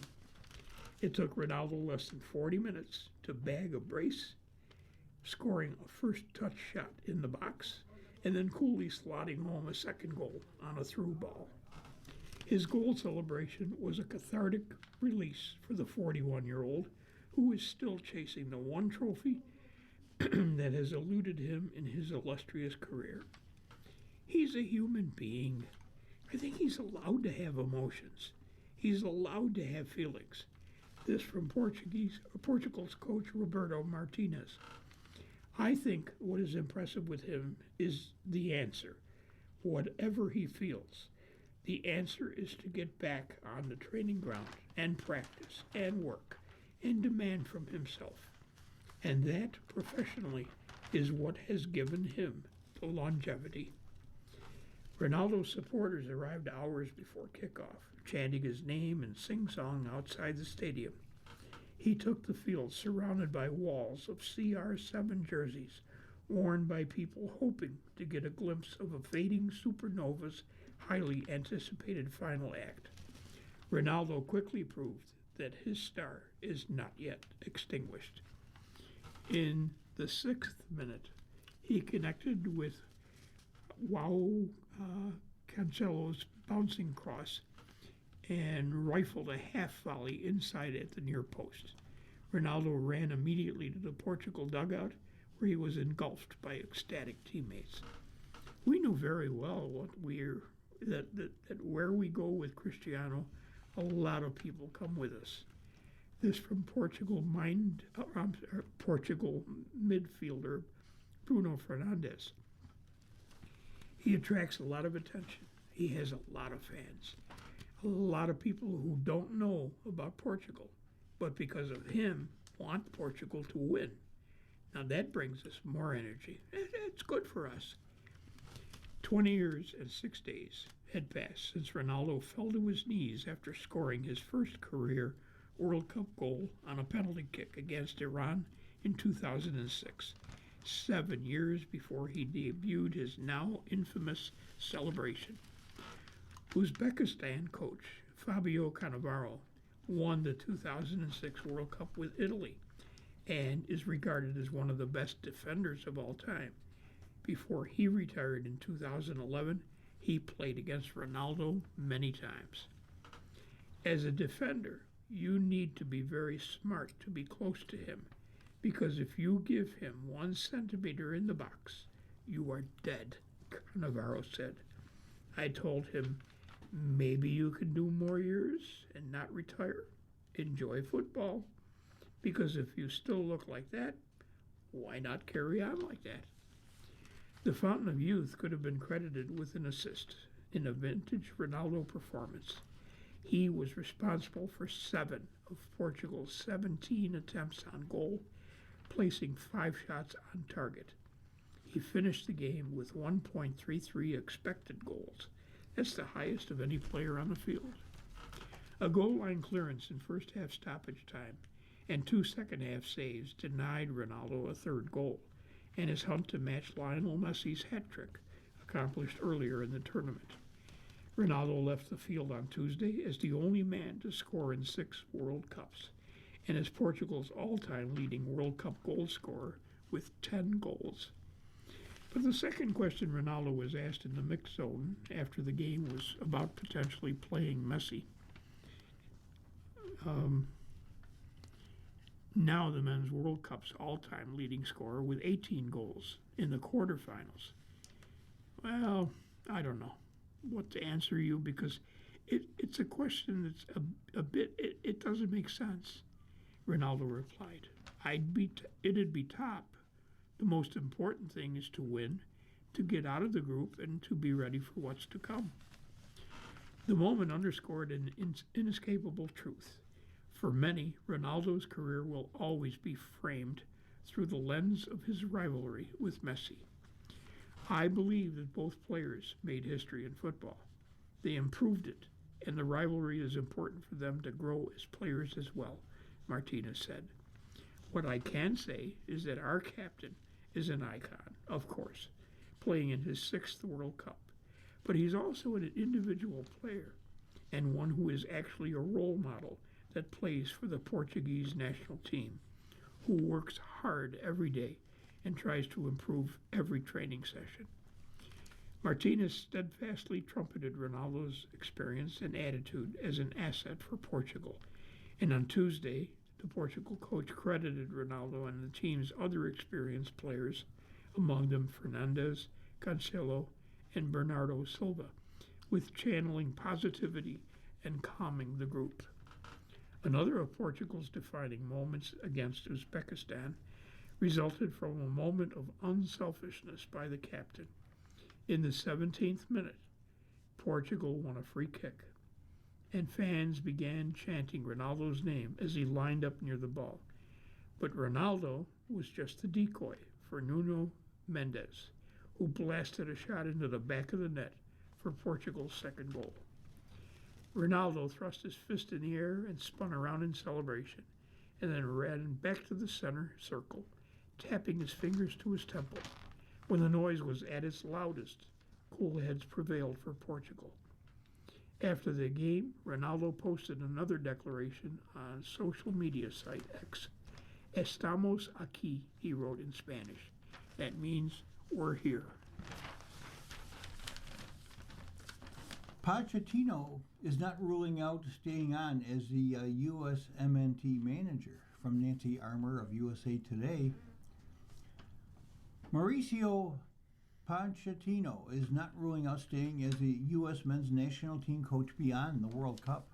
Pochettino said he has told U.S. Soccer he is open to a new contract, but any negotiations would have to come after the tournament. For now, his only concern is taking the USMNT as deep in the World Cup as he can. Now we're focused on the World Cup. Then if you want to stay, we have months to talk, or days, or weeks. Because it's 4 years until the next World Cup, Pochettino said June 23rd, in a roundtable with 11 reporters at the team's hotel. The U.S. men's have already clinched a spot in the knockout rounds, winning their group for the first time since 2010. They finished the group stage against Turkey on tonight, as a matter of fact. Their round of 32 game against a to-be-determined opponent is July 1st in Santa Clara, California. Pochettino has had a highly successful career as a club coach before becoming the USMNT's manager in September of 2024. He led Tottenham to its first Champions League final and won a French league title with Paris Saint-Germain. While many have assumed Pochettino would want to return to Europe, he met with AC Milan about his vacancy in the spring. He said helping change soccer's place in the United States is appealing too.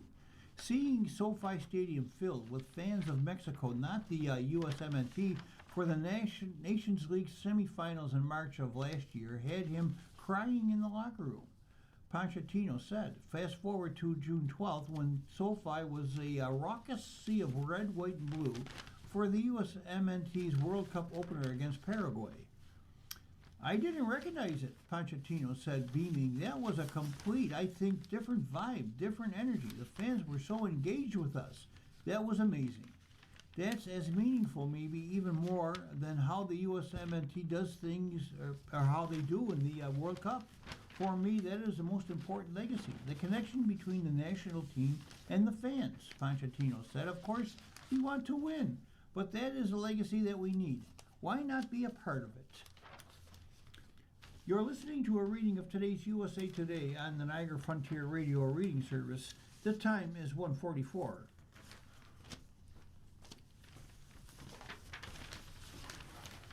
Opening the movie section, Toy Story number 5 stars Unpack That Beautiful Emotional Scene. Brian Truitt of USA Today writes this very brief article. Spoiler alert, we're discussing an important plot point in Toy Story 5 in theaters now. So beware if you have not yet seen it. A hallmark of every Toy Story movie is at least one soul-crushing or tear-jerking moment, and Cowgirl Jessie is at the center of the latest heartbreaking scene. Voiced by Joan Cusack, Jessie goes on an adventure in Toy Story 5 that returns her to a farm she once called home with her first owner, Emily. That is, until Emily suddenly donated Jessie, an emotional reveal that dates back to Jessie's debut in 1999's Toy Story number 2. She has had abandonment issues ever since, which is why Jessie is triggered in the new movie when she's replaced as little Bonnie's favorite toy by the tablet computer known as LilyPad, voiced by Greta Lee, and left behind. But in a scene that will hit even the hardest heart, right in the feels, Jessie returns to the tree where she and Emily used to play and unearths a time capsule. In it is a photo with a note in which Jessie discovers Emily did not forget her. In fact, named her daughter after her beloved doll. It was really emotional to read that in the script, Cusack says. A beautiful resolution to feeling abandoned is you weren't abandoned at all. You were loved the whole time. And when we worked on that scene, it was also really emotional. I knew I was in really good hands. It wasn't going to go and be smarmy or saccharine-y. It was going to be good. I just went for it. Her co-stars, Tom Hanks and Tim Allen, who reprised their franchise roles as Woody and Buzz Lightyear, respectively, didn't know about that scene until watching the finished movie. It was a head-slapping moment, Hanks says. I was deeply moved and shattered, and beautifully so. I just thought, that is pure Toy Story, man. That is throwing deep and landing in a perfect emotional pool. Now, Alan confesses he was so torn up by that whole build-up that he missed the reveal and was confused at first. I thought somebody died, and they named it that for somebody buried at that tree, Alan says. I was going, what the hell? This turned into a Scorsese piece? I thought I was a dead child somehow, and I went, oh God, this thing took a dark turn. When it comes to favorite emotionally wrecking Toy Story moments, Alan says he had multiple feelings in the first Toy Story when Buzz realizes he is not a real space ranger, but a toy.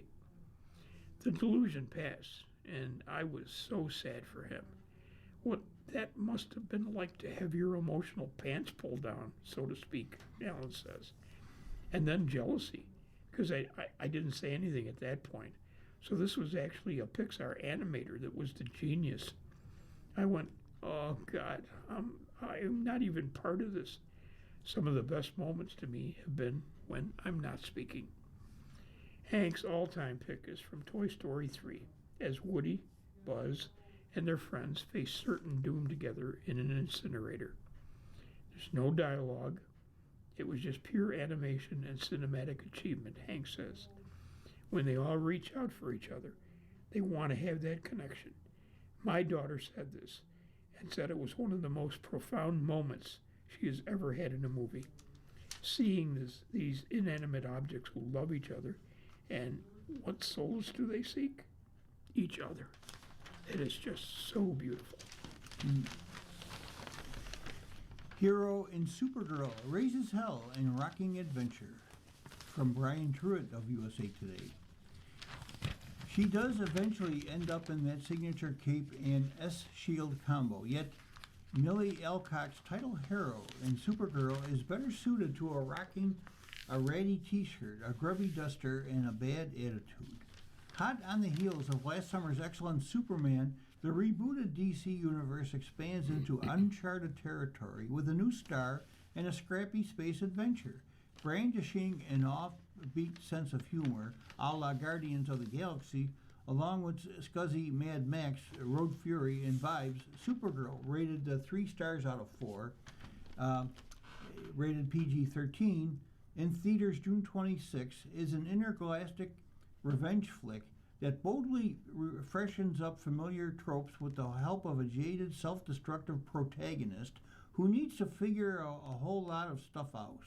Audiences met Kara Zor-El, voiced by Alcock at the end of Superman, as she drunkenly crashed into the fortress of solitude of her strained Man of Steel cousin, played by David Corenswet, to pick up her Chaos Agent dog Krypto. Supergirl pretty much takes off from there as Kara celebrates her 23rd birthday, getting wasted and nursing a hangover over and over again on planets with a red sun, where she can feel the effects of an adult drink. Yellow suns give Kryptonians like her and Supes their superpowers, which make getting inebriated incredibly difficult. That party ends abruptly one night when Kara meets Ruthie, played by Eve Ridley, a girl seeking revenge on the vicious brigands who killed her parents. Kara also runs afoul of this crew and their ruthless and eccentric leader, Krem of the Yellow Hills, played by Matthias Schoenaerts, poisons her beloved Krypto. While reluctant to help Ruthie at first, Kara brings her along when she finds out she has only 3 days to track down Krem, get the antidote, and save her super pup. Directed by Craig Gillespie of Tonya fame, and based on the fantastic Women of Tomorrow comic book, Supergirl has plenty of action sequences, including one great bit when Kara battles teleporting tech pirates on a space bus. On the whole, however, it's a much more emotional journey than a superhero movie fan might expect. Kara and Ruthie figure out the brigands are trafficking young women for dastardly purposes, giving them yet another reason to smack some dudes around. The fact that Kara fights the same way no matter what color the sun, whether or not she's super strong, reveals her inherent no-nonsense mettle. But Ruthie's plight and Krypto's poisoning also spark a look at Kara's own traumatic origin story, which involves the painful, slow-burn death of loved ones and her people. The various Kryptonian flashbacks that lead up to Kara and Superman's first get-together slow the main narrative's momentum, though they do work to build out Kara's motivations and a vision of a hero different from her cousin. Alcock has proven to be a chameleonic actress in her previous roles, as in House of the Dragon and Sirens, and her being tough to read plays well with Kara's personality. She's good without being kind, which puts her in stark contrast with Superman, and Alcock is superb at giving her likable depth while also maintaining an unpredictability. Much more straightforward, but just as well cast as Jason Momoa, who makes his debut as the over-the-top Lobo. We just get a taste of the cigar-chomping bounty hunter, but Gonzo Cosmic Biker fits him much better than erstwhile Aquaman from that previous DC movie universe. A lack of focus, not nearly enough. Krypto and a one-note baddie in Schoenaerts' Krem don't do Supergirl any favors, but they also don't derail the film's overall vibe of spunky weirdness. With Corenswet's handful of appearances, he continues to cement his place as a darn good Superman with his own sequel in the works.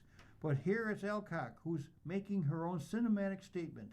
She's not going anywhere, and the new DCU is better with a hell-raising Supergirl in it. Deirdre Hall, soap star, has been on TV for 50 years. Ralphie Aversa of USA Today writes, Dr. Marlena Evans, the iconic Days of Our Lives character portrayed by the equally iconic Deirdre Hall, has been through a lot over the last 50 years on the NBC soap opera. Marlena was possessed by the devil twice, plummeted 30 feet from a window, was the surrogate to alien twins during a 4-year coma, was targeted by several serial killers, and was even once made to believe that she herself was a serial killer.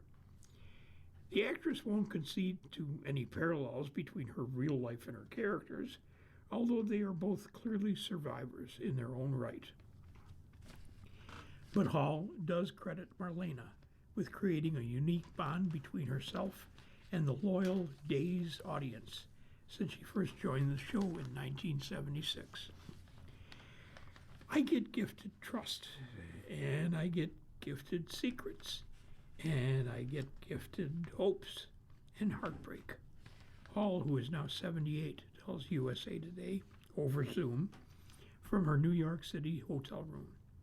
This is not about my own personal family. This is about fans.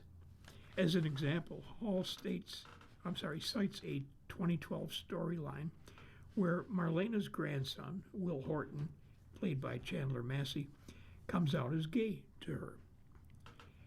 The actress credits the soap opera's writers with handling the situation well.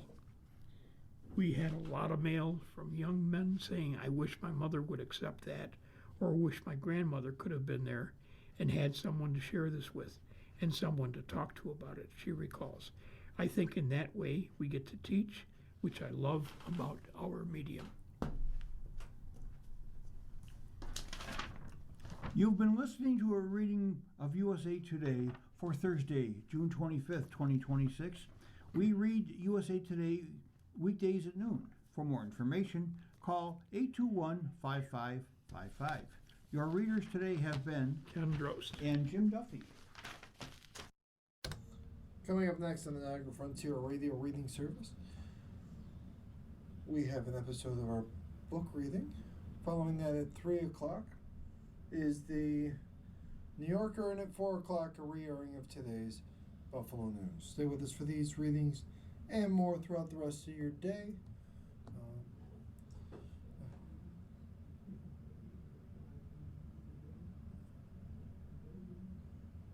If you have any comments, suggestions, or questions for us, please give us a call. Our phone number is area code 716-821-5555. Our website is nfradioreading.org. You can comment and make any suggestions over there as well. Stay with us though. Our reading of episode number 8 of To Rescue the American Spirit is coming up in just a couple minutes.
intended for listeners who are blind, have low vision, or have another print disability